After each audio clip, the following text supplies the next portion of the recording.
যদি ইস্তেগফার ও তাহাজ্জুদের দোয়া কবুল না হয় তাহলে এই দুটো আমল করুন, আপনার প্রতিটা দোয়ায় কবুল হয়ে যাবে, কোনো দোয়াই আর আটকে থাকবে না। যে আমল দুটোর কথা বলবো সেই আমল দুটো কিন্তু খুবই কঠিন আমল। আপনি যদি এই আমল করার জন্য প্রস্তুত থাকেন তবেই ভিডিওটি দেখবেন। অলৌকিকভাবে মিরাক্কেলভাবে দোয়া কবুল হয়ে যাবে। সারা পৃথিবীর মানুষও যদি বলে যে এটা কখনোই সম্ভব নয়, তারপরেও যদি আপনি এই আমলটি করেন ইনশাআল্লাহ সম্ভব হবে। এই আমলের বিষয়ে আপনি ইতিপূর্বে কখনো কোথাও শোনেননি। আমাদের যাদের দোয়া কবুল হয় না তারা শেষ ভরসা হিসাবে ইস্তেগফার এবং তাহাজ্জুদকে আঁকড়ে ধরে, কারণ আমাদের মনে প্রাণে বিশ্বাস থাকে যে ইস্তেগফার ও তাহাজ্জুদ যদি আমরা আমল করতে শুরু করে দেই তাহলে আমাদের প্রত্যেকটা দোয়াই কবুল হয়ে যাবে। কিন্তু কখনো কখনো এমন হয় যে শেষ আশ্রয়স্থল, শেষ ভরসায় ইস্তেগফার এবং তাহাজ্জুদেও দোয়া কবুল হয় না। অনেক ইস্তেগফার করছেন, অনেক তাহাজ্জুদের সালাত আদায় করছেন, তারপরেও আপনাদের সেই কাঙ্ক্ষিত দোয়াটি কবুল হচ্ছে না। চলুন আজকের এই ভিডিওতে আমি আপনাদেরকে দুটো আমলের বিষয়ে বলবো, যেই দুটো আমল করলে তাহাজ্জুদ এবং ইস্তেগফার করেও যে দোয়া কবুল হয়নি, এই দুটো আমল করলে সেই দোয়া কবুল হয়ে যাবে। আমল দুটো অনেক পাওয়ারফুল আমল। ভিডিওটি শেষ পর্যন্ত মনোযোগ সহকারে শুনতে থাকবেন, তবেই বুঝতে পারবেন আমল দুটো কী। আপনার জীবনে আপনি যত কঠিন আমল করেছেন বা আমাদের চ্যানেলে যত কঠিন আমলের কথা বলেছি তার মধ্যে সবচাইতে কঠিন আমল এটি। মানে এতটাই কঠিন আমল যেটা সবার পক্ষে সম্ভব নয়। তবে চেষ্টা করলে মানুষ কি না পারে। মানুষ যদি চেষ্টা করে তাহলে সব কিছুই করতে পারে। তাই এই আমলটি আপনি যদি চেষ্টা করেন তাহলে ইনশাল্লাহ করতে পারবেন। আমলটি 40 দিন করতে হবে। এই আমলটি ছেলে এবং মেয়ে দুইজনের জন্য আলাদা আলাদা হবে। এই আমলটি যে করবে তার জন্যই কবুল হবে। তার দোয়া যতই অসম্ভব হোক না কেন, যতই অলৌকিক হোক না কেন, আমলটি হলো একটানা 40 দিন 5 ওয়াক্ত নামাজ জামাতের সহিত আদায় করা। ছেলে হলে জামাতের সহিত মসজিদ আদায় করতে হবে, আর মেয়ে হলে বাড়িতে আদায় করতে হবে। এটা হলো 1 নাম্বার আমল। এই আমলটা কিভাবে জামাতের সহিত এবং বাড়িতে আদায় করবেন সেটা একটু বিস্তারিতভাবে সংক্ষেপে বলি। আপনি যদি ছেলে হয়ে থাকেন তাহলে প্রতি ওয়াক্ত সালাত মসজিদে তাকবিরে উলার সহিত আদায় করতে হবে। তাকবিরে উলা মানে হচ্ছে নামাজে দাঁড়ানোর সময় ইমাম সাহেব জোরে যে তাকবিরটা বলে, আল্লাহু আকবার বলে নামাজে দাঁড়ায় যেই তাকবিরটা দিয়ে, সেই তাকবিরটা যেন না ছুটে। মানে এক কথায় জামাতের শুরু থেকে নিয়ে শেষ পর্যন্ত প্রতি ওয়াক্ত সালাত আপনাকে মসজিদে জামাতের সহিত আদায় করতে হবে। যদি তাকবিরে উলা তাও না বুঝতে পারেন তাহলে সংক্ষেপে আপনাকে বলে দিই, একামত বুঝেন তো?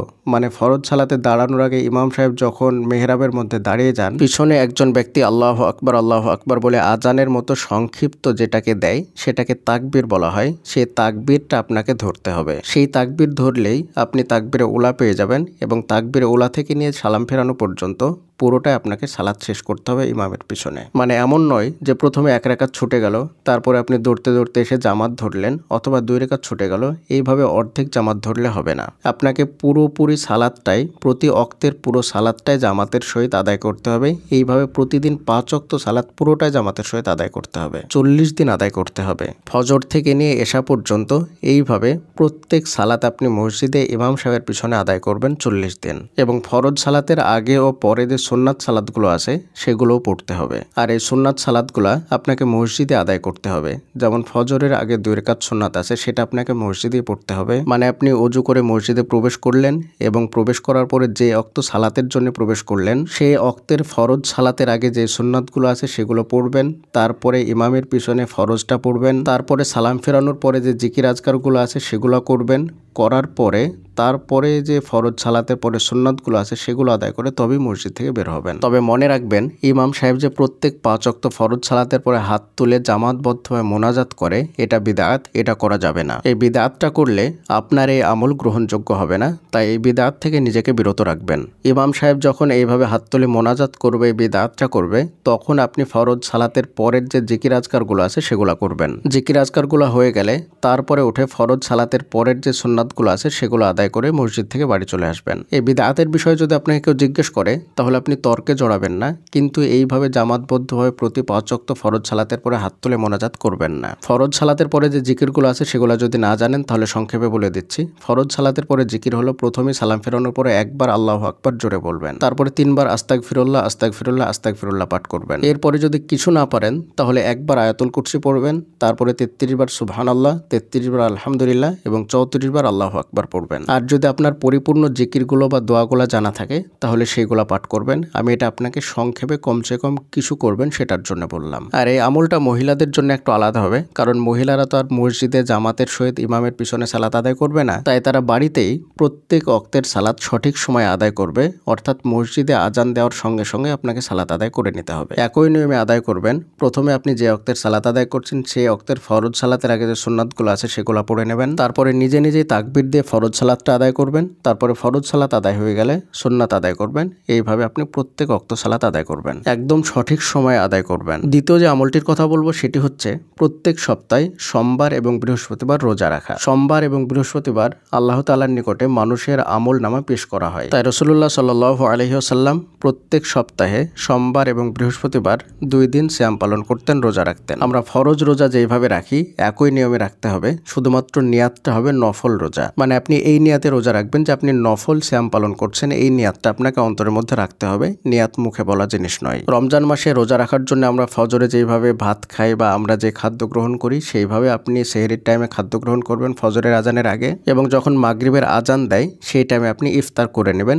নিয়ম একই, কোনো সমস্যা নেই। এখন যেহেতু শীতকাল তাই সেহরির সময় অনেক পরে হবে এবং ইফতারের সময় অনেক আগে হবে। অনেকে আবার মনে করেন যে সেহরি খাওয়ার শেষ সময় এবং ফজরের সালাতের আজান এই দুইটা টাইম আলাদা আলাদা। এই বিষয়টা কিন্তু আপনারা অনেকেই ভুল বোঝেন।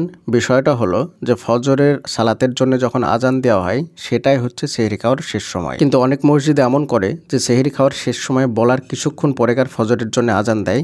এটা করলে কিন্তু ভুল হবে। আপনাকে সঠিক সময়টা নির্বাচনের জন্য ফজরের আজানের সঠিক সময়টা দেখে নেবেন, তাহলে বুঝতে পারবেন ইনশাআল্লাহ। আর না হলে ফজরের আজানের আধা ঘন্টা আগে আপনি সেহরি খাওয়া শেষ করে নেবেন। আবার ইফতারির সময়ও একই ভুল করে মানুষ, কারণ অনেক মসজিদে এমন হয় যে ইফতারির সময় আগে বলে দেয়, তারপরে গিয়ে মাগরিবের সময়ের যে আজান সেটা একটু পরে দেয়। এটা ভুল, কারণ যখনই মাগরিবের আজানের সময় শুরু হয় তখনই ইফতারের সময় শুরু হয়ে যায়। এটাও যদি আপনি সঠিকভাবে বুঝতে চান তাহলে সূর্য কখন ডুবছে সেই সময়টা আপনি গুগল থেকে দেখে নেবেন। যেই সময়টা সূর্য ডোবার সময় দেখাবে সেই সময় আপনি ইফতার করে নেবেন। যেই ভুলগুলোর কথা বললাম এই ভুলগুলো কিন্তু সাধারণ মানুষ করে না, এইগুলা মসজিদের ইমাম সাহেবই করে থাকেন। আর এই ভুলের কারণেই অনেক মানুষের রোজা হয় না, তাই বিষয়টা একটু ক্লিয়ারভাবে বলে দিলাম। কখনো কখনো মানুষ ইফতারির আগে ইফতার করে ফেলে, আবার কখনো কখনো সেহরির সময় চলে যাওয়ার পরেও সেহরি করে। এমনটা করলে রোজা ভেঙে যায়। ইফতারির যে প্রপার টাইম সেটাতে ইফতার করতে হবে এবং সেহরি খাওয়ার যে প্রপার সময় শেষ সেখানেই সেহরি শেষ করতে হবে। এই আমলটাও আপনাকে একটানা 40 দিন করতে হবে, অর্থাৎ সপ্তাহে 2টো করে রোজা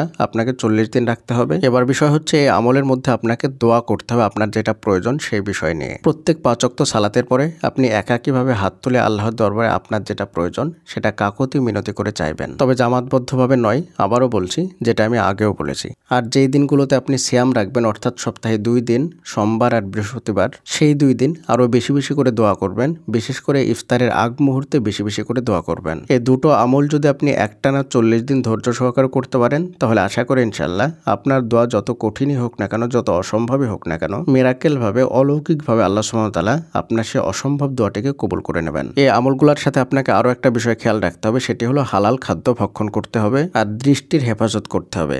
আর যদি আপনি মেয়ে হয়ে থাকেন তাহলে আপনাকে প্রপার পর্দা করতে হবে। আপনার শরীর যেন কোনো পর পুরুষ না দেখে, অর্থাৎ পর পুরুষ যেন আপনার শরীরের কোনো অংশ না দেখতে পায়। পরিশেষে আল্লাহ তাআলার কাছে দোয়া করি, আল্লাহ তাআলা যেন আমাদের প্রত্যেককে এই আমলগুলোকে যথাযথভাবে পালন করার তৌফিক দান করুন। আমিন। আসসালামু আলাইকুম ওয়া রাহমাতুল্লাহি ওয়া বারাকাতুহু।